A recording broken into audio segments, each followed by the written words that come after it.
This is my bookshelf. I think it's a very nice bookshelf. It's got lots of books on it. I've read pretty much all of them.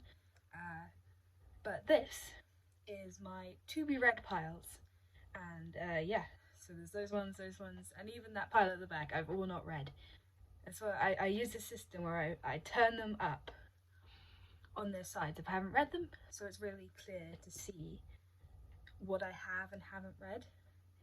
I think it's a really good way of doing it. Obviously, it's kind of an interesting point for me in time because I'm in the middle of my teens, so it's kind of hard to sometimes find books that I want to read because some of them are oh, they're adult, you probably shouldn't read them yet, although I don't really listen to that.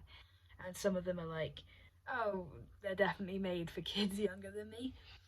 So it's sometimes a bit of a struggle, but I read pretty much anything, though I do not like classics. I have not finished a classic book in my life. Tried to read Anne of Green Gables when I was 10 and did not finish it in the slightest. One of the books I'm currently reading is Lessons in Chemistry by Bonnie Garmus. I've got my copy here, lovely hardback from the library. I've really been enjoying it. The last couple of books I've read have been kind of ghost YA books, which I did not really enjoy at all. That's not really my kind of thing.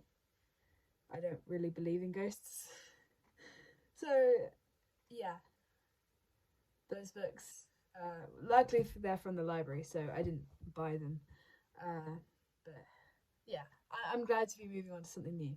So I really enjoyed it because I really like history. I take history in school. I think it's really interesting.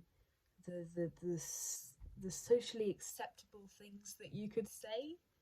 It's really shocking, and I think that Elizabeth Zott, the main character in this, has genuinely very reasonable reactions to the things that are said to her. Her reactions should not be unreasonable, and yet they are. So I'm currently at page 219.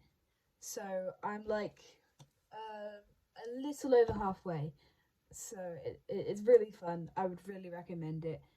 I really want to watch the series. I think it's on Netflix. I'm not sure. I will check. There's a series on Netflix based on this book, and I've seen clips of it, and it looks awesome. So I'm probably going to watch that after I've read the book. But what's also really fun is one of my best friends is reading it at the same time. So she's a much slower reader than me, but she started before me, so now we're about in the same place. So it's really fun to have that kind of shared experience because I love reading, I really do.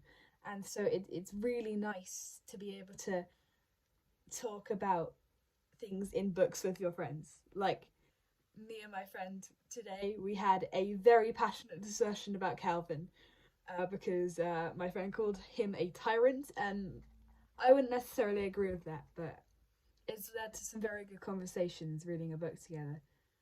So it's been really, really fun. The other book I'm reading at the moment, technically, is 1984 by George Orwell. And this is the book where the idea of the Big Brother, the TV show, originated from. I've not seen the show, but that's just what I've been told.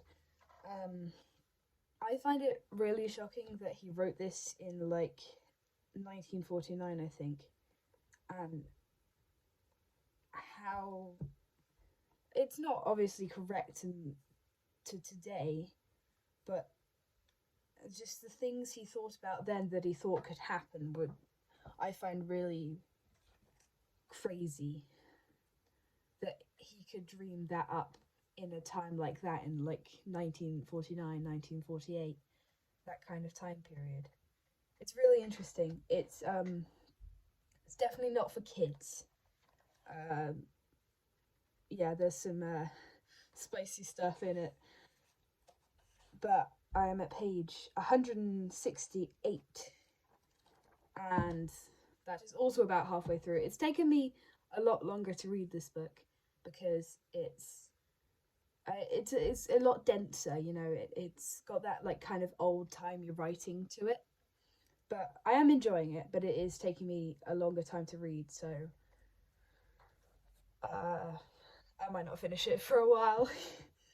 But um, yeah, also a very good book. I'm not sure what I'm going to read next from my pile.